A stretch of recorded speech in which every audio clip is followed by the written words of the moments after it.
Fala pessoal, uma semana aí um pouquinho mais leve pecuarista que viu o preço do boi gordo parar de cair e em algumas praças tentar alguns valores um pouquinho acima.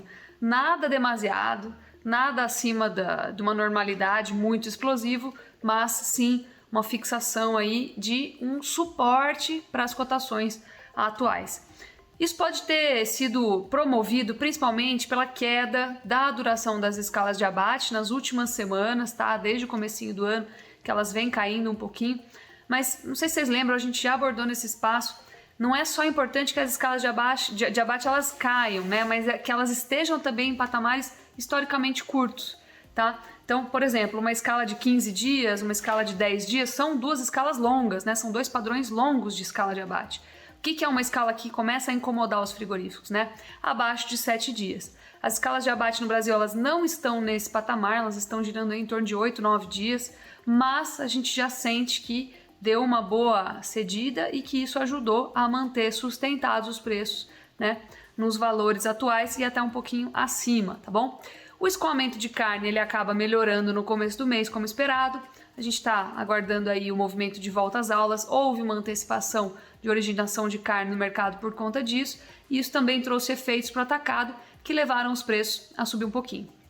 Outra boa notícia no começo do ano foi a reabilitação de Mozarlândia, né, a maior planta processadora brasileira que exporta para a China, e isso acabou fazendo aquela planta direcionar mais carne para a China, para o mercado externo, e enxugou um pouquinho regionalmente ali a carne doméstica, né, e isso também ajudou a firmar um pouco o boi.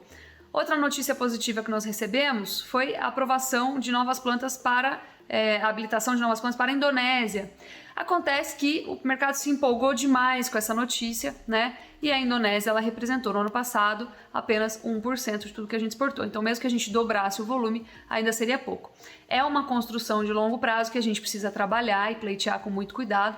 Um mercado com muito potencial de crescimento, mas que no momento ainda representa pouco, né? Então, o que eu tô dizendo aqui que a notícia não é boa? Negativo, né? Estou falando que é uma notícia boa, mas que demora um tempo, né? Demora um tempo hábil aí, de médio a longo prazo, para a gente conseguir desenvolver de maneira mais robusta, tá bom?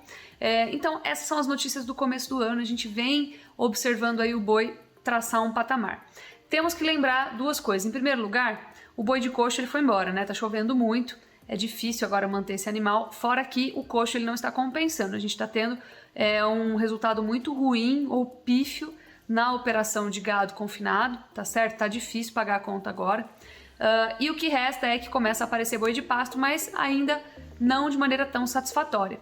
Então, janeiro, fevereiro, de uns anos para cá, né, de mais ou menos uns 7, 10 anos para cá, começou a mostrar um pouquinho de redução aí, de enxugamento de oferta nessa transição do boi de coxo para o boi de pasto, tá? E é isso que nós estamos vendo neste ano também. Então agora a gente sentiu esse enxugamento da oferta, tá? As escalas de abate um pouquinho mais curtas e o preço do boi gordo acabou se fixando aí, se sustentando nesses patamares, tá bom? Muita gente fala sobre uma possível volta da China, o impacto que isso poderia ter. Eu sou um pouco cética em relação a isso. Por quê? Porque o nosso mercado doméstico está muito largado. No ano passado nós tivemos muita oferta de bezerros e o bezerro do ano passado vai aparecer esse ano, né? Então assim, a gente tem oferta para entregar em decorrência do ciclo pecuário, por essa questão importante, tá bom?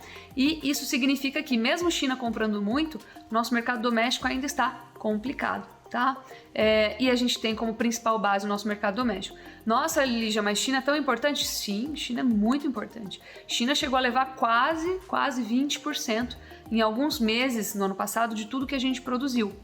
Entretanto, apesar de China ter batido o recorde de importação de carne bovina no ano passado, o preço do boi gordo caiu. Por quê? Porque o ciclo pecuário sempre traz uma força maior, porque ele influencia a oferta, tá? Então, a gente mesmo mandando 20% para a China de tudo que a gente exportou, a gente já teve uma pressão de mercado doméstico que fez com que, primeiro, houvesse mais oferta e, segundo, o mercado doméstico não conseguisse responder tão bem assim a essa oferta e fizesse o boi gordo cair, tá bom? Então, 2023 ainda será um ano de pressão, tá? De colher os frutos daquela retenção de fêmeas que a gente viveu no ano passado, entre 2020 e 2021.